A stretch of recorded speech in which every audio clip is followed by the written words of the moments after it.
Hello all.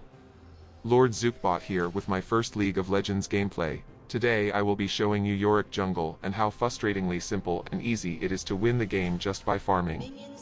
Starting off with the runes on the build, you want Conqueror for the scaling AD in fights, Triumph to get your HP back after takedowns, Bloodline for the sustain, and finally Last Stand to help win those close battles.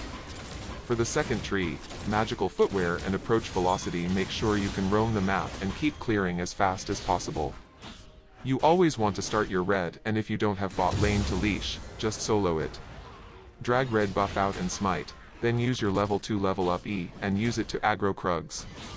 You want to make sure you kill the small Krug first, last hitting it with your Q. Then you need to kill the big Krug, but do not use your E and save your Q for one of the baby Krugs. This should give you 3 ghouls to spawn, ready for your next camps.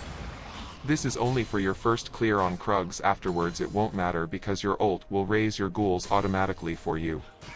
The reason you want to start red side is because Krugs will give you 3 minions faster than blue side, which is going to affect your camp clears. Things to take note of when you were starting top side with no leash: when your red buff respawns, first drag will also be spawning, so you will be on the opposite side of the map when it's first up. Judge carefully if it's worth messing up your clears to rush the first drag. Generally, I only go for it if it is free. Otherwise I try and prio first rift more because of the turret plates. Also note, when you are reverse clearing like that, you will be on the opposite side of the map when both of those 2 objectives first spawn. So in this game, as you can see, my mid dies very early. As a Yorick jung you must stay vigilant. Ganking early on with this specific champ can be a huge waste of time unless you are sure of getting the kill. This is because when you gank, your ghouls will not follow you back into the jungle and will stay in the lane and probably ruin your laner's wave. This will also slow down your clears. I'd say the best thing to do is to be patient, farm up and get to your items as fast as possible. After hitting level 6, this becomes less important, but the same principle still applies. If you die while ganking, you will lose your ult and be unable to clear as fast as possible. Starting off every game, your first skirmish will probably be for this Scuttle. Be careful because this Scuttle can set the tone for the rest of the game. Most of the time I can get here early and take it fast with no smite, but if they do come to contest, as long as their laners don't rotate before yours, you should win against most matchups. Play around your E range and let your ghouls do most of the work for you, only going into Q or stack Conqueror. This time I got pretty lucky and was able to catch their top lane out of position and was able to secure the kill. Most of the time if you miss the first Scuttle, you should recall and still have enough to buy a pickaxe. Sometimes you can look for the gank top if they are overextended or low and get an early kill. With a kill you can save yourself a little time and usually you'll have the 1200 gold you need to buy Tiamat on your first base. At this point in the game I already have my Tiamat. I can chill comfortably and full clear without worries. Notice the drag is spawning right now, but without the river vision from Scuttle, I cannot secure it right now, but this would be a risky, but good time to look for it. Let's review the build. Starting off, unless you get an early kill, your first back you'll probably start with a pickaxe and a control ward, if you are lucky. After that you want to rush Hydra and start getting stacks on it as quickly as you can. Your next item is situational, but most of the time you want to go with Cyrilda's Grudge. Sometimes you may have enough gold to buy straight into your mythic, it really is up to you. Your next item will be your mythic, Triforce. Divine Sunderer and Protean are also good mythics, but around 90% of my games I choose Triforce. Getting back to the game real quick, as you can see I started an invade into the enemy jung, which is taking a risk, but I don't have prio on the drag, and given that I already have Tiamat, I feel pretty comfortable invading a Rel jung. Fortunately Rel is doing the drag, so I get her topside for free. Fighting for drag right now doesn't achieve much, so either give it up or get an advantage elsewhere. While I am top I see their top laner is overextended, so I gank and we get the free kill. Don't be the jung who takes every kill, leave some for your team and be on your merry way. Finishing up the build, as if it even mattered. Your next item, should you even get that far, is going to be Black Cleaver. Now let me tell you, once you have Black Cleaver it is GG no re. Outside of those first 2 items, really the build is whatever you want it to be. Fully stacked Hydra and Cyrildas lets you solo Baron on spawn, so use that information however you want to. For the last item, just to be funny, build a Spear of Shojin. I should mention though, I do like cheap boots simply because it accelerates your full build, but Merc Threads and Tobbies are good buys, they just require a bigger investment. If I'm feeling good sometimes I'll buy CDR boots. Now that we are done explaining the build, let's start getting into this game. After we lose the first drag, it's very important that we secure the Herald. Because they took drag so early, this rel actually has a fair chance at contesting this rift. So the smartest thing to do is probably skip a few camps and go straight to the rift, and hopefully their laners don't come to ward. But if they do, there isn't much you can do but leave the rift and continue clearing. Again, I see Mord low in top lane, so I go and grab another kill, then I drop the rift to finish the tower. Unfortunately both Poppy and I give Rel the double kill, which we could have turned into another kill, but I missed too many skill shots. This isn't the absolute worst thing to happen. I cleared my Jung already, and I was able to complete my Hydra. Going into mid-game with a reset bounty isn't too bad either. As we peek into the other lanes, we can see bot lane is winning this exchange, which gets them a kill. But if you notice the scoreboard, even though we have less kills and lost the first drag, we are still up on gold. Just putting it out there, kills do not win you games. Play smart, build leads, don't coin flip them. As I've told you already, Yorick Jung is painfully simple. Our mid is dying, begging for help, but truthfully there isn't much we can do. We've been busy staying on the map being active. So this is when you should notify them that everything is okay, the game is bigger than just their one lane. Remember, your duty as a Jung is not to play guardian angel for someone. It just doesn't work like that. I know we all would like it to, but it's important you either ignore the bull or simply tell them you're a win condition if they can stay in control for just a little bit longer.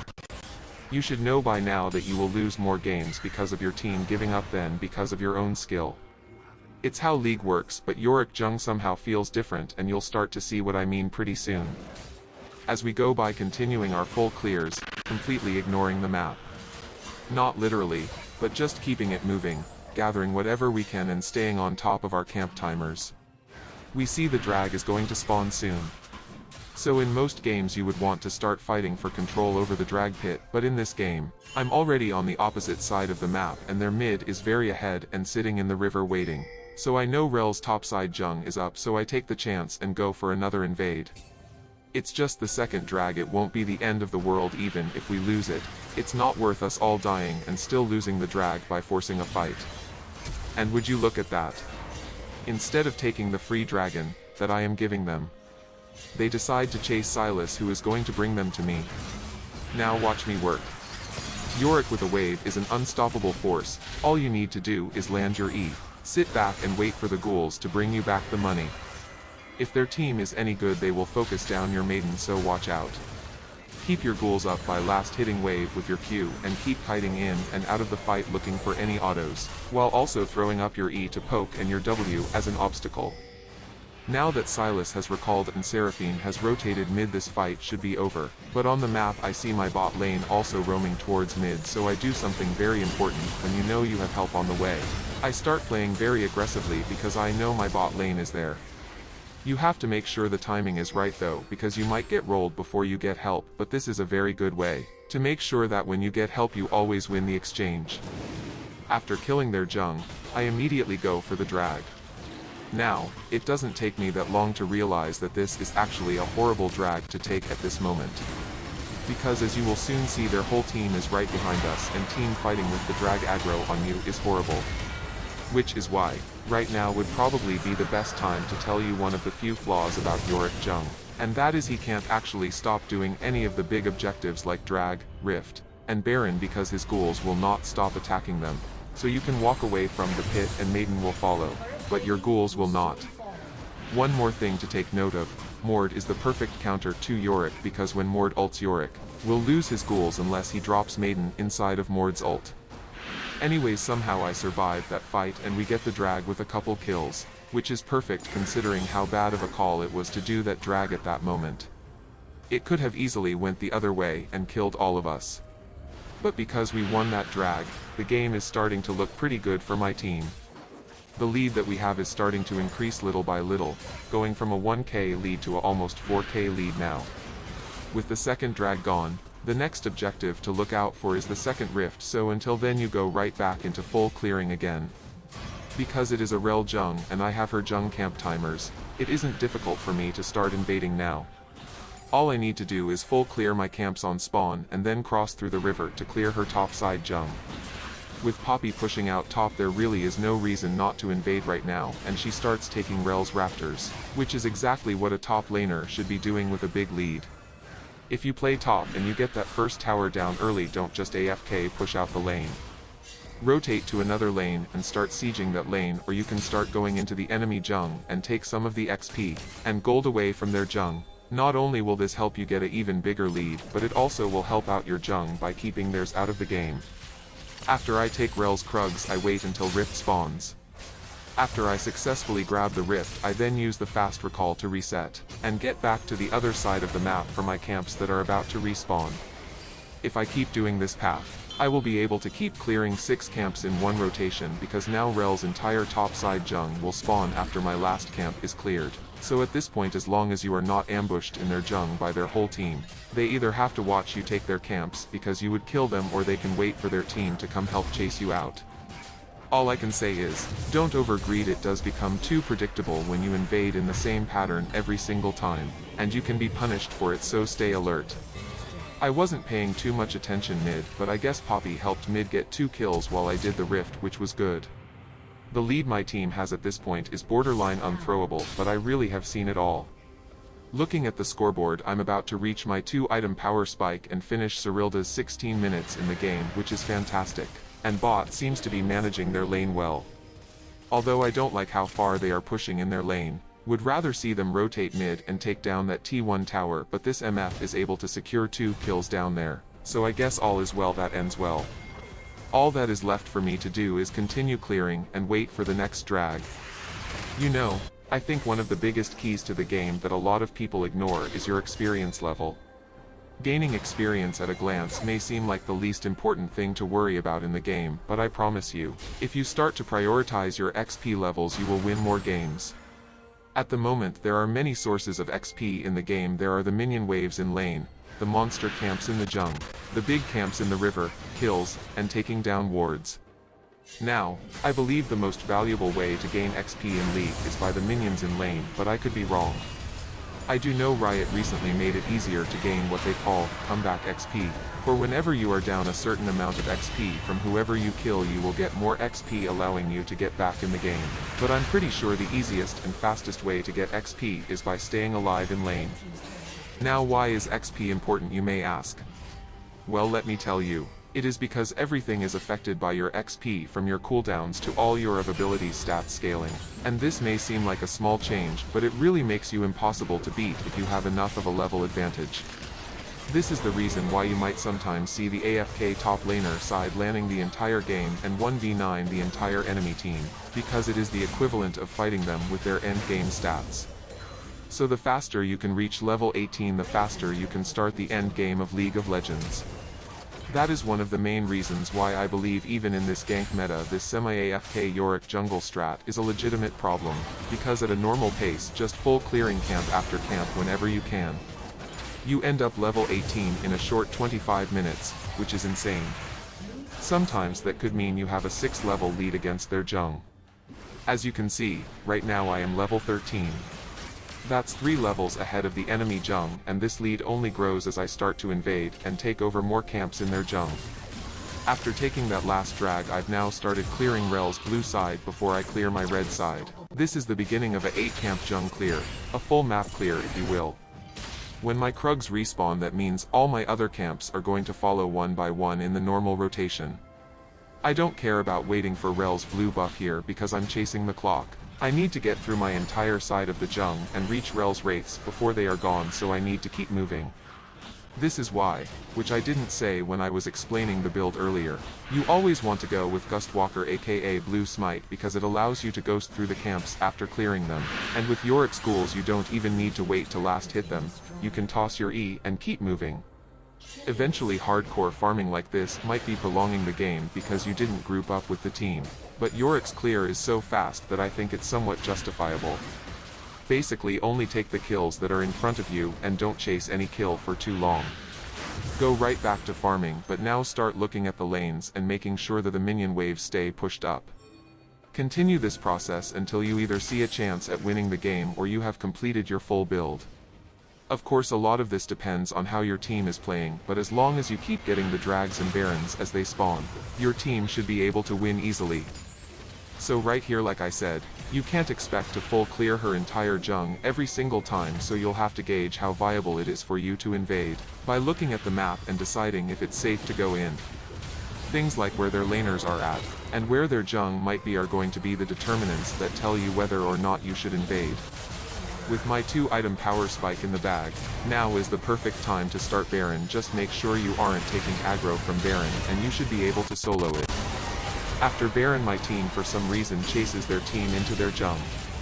Again, I don't want any part of that, but there really is not much I can do. I go mid to clear the current wave and then walk over to try and save my team.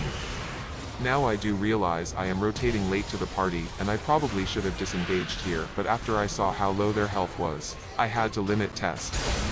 I flash in an attempt to kill Diana, but she walks out of vision and I use my ghouls to kill Sivir behind me by landing my E onto her. You want to keep kiting away like this, only using your Q to get health back or last hit your target, and then use your E as a tool to pick out targets for your ghouls to pounce on and tear apart.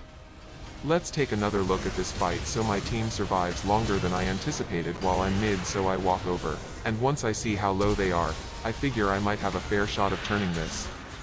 I want to finish off the Diana, but she moves out of range, so I throw the E into their group to try and get more of their HP down. Check out how fast Sarah's health bar goes down after my ghouls jump on her. This is a 2-item Yorick, no mythic, and it absolutely shreds.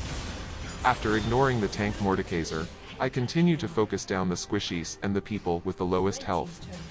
1E is essentially a death sentence, and it got pretty close, but in the end, I was able to secure the Penta 1v5, with 2 items and no mythic. Had a pretty good chuckle after this Penta, because it was so early in the game.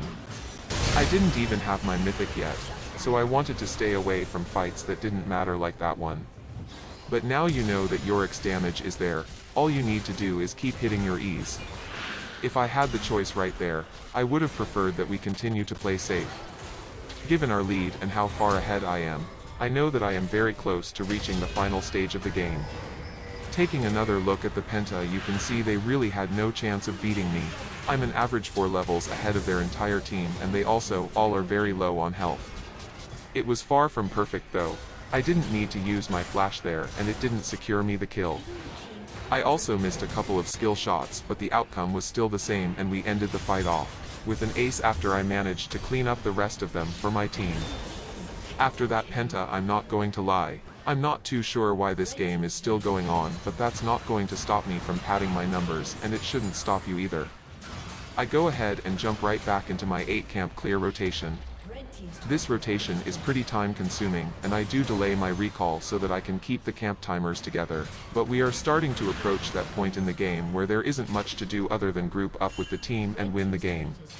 As I continue to keep grinding and wait for that moment to finish the game, level 16 is a tiny step away from level 18, and I might as well finish off the build while I'm at it.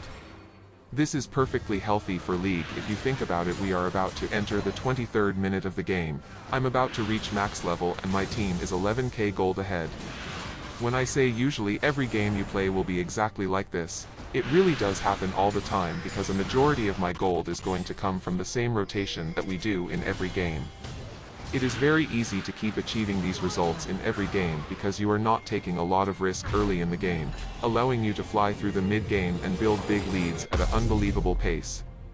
Now that we've fully cleared the map and got a kill top lane, we are 1 item away from our full build.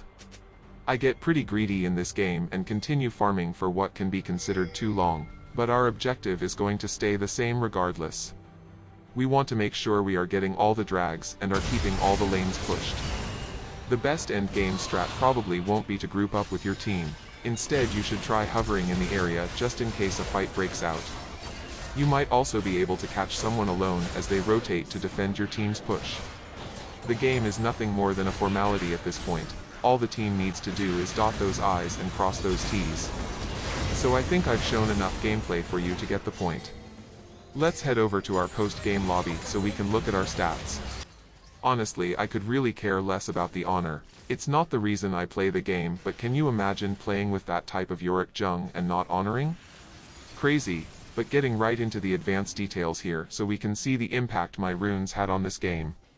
Looking at my Conqueror stat, it probably could be a little bit higher, but we really only keep Conqueror because it gives us scaling AD, which works well with Last Stand, Bloodline, and is going to keep boosting your damage in the middle of the fight. We probably don't see it pay off here on the stat screen because our combo is basically a one-shot kill. Moving forward, everything else looks pretty normal, and when we look at the charts, you can see you will be at the top in most categories. So if you find people who have a problem with your AFK farming, just know that they don't know what they are talking about and continue to trust the process. This game I was pretty lucky. I did not have to do as much for my team to get the win, but I can tell you from personal experience, occasionally you will have a game where you need to do everything for your team. After those games, I consistently end up with the top scores, sometimes even double in almost every single category. To me, Yorick Jung is no longer a troll-off meta pick, it is now becoming a pick backed by research, and has the stats to back that, showing everyone just how dominant Yorick Jung really is. Alright, let's discuss some of the pros and cons of the pick as well as some things to look out for.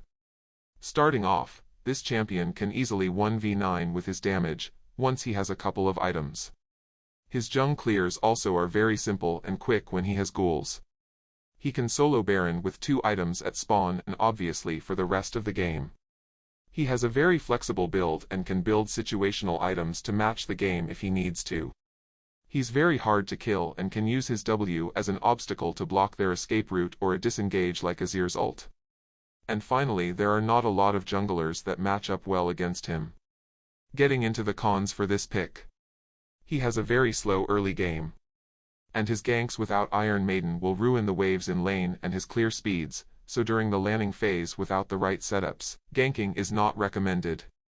He has a very niche damage output, so if he doesn't have ghouls he will lose all his DPS. If the team is losing hard, there really is no way to carry unless they give up a huge amount of XP or gold to you. And finally, if they have a very aggressive Jung who invades and perma ganks a lot, it'll be hard to win the game because you have no control.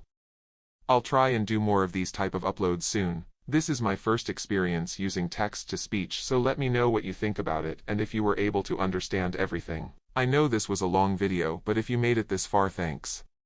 Leave a comment down below if you have any questions about the build or pick. I've been sitting on this pick for a while, but I thought I'd share it now because of how good I think it is. Given a decent team, even if they lose, I can usually win these games by myself by making the right choices.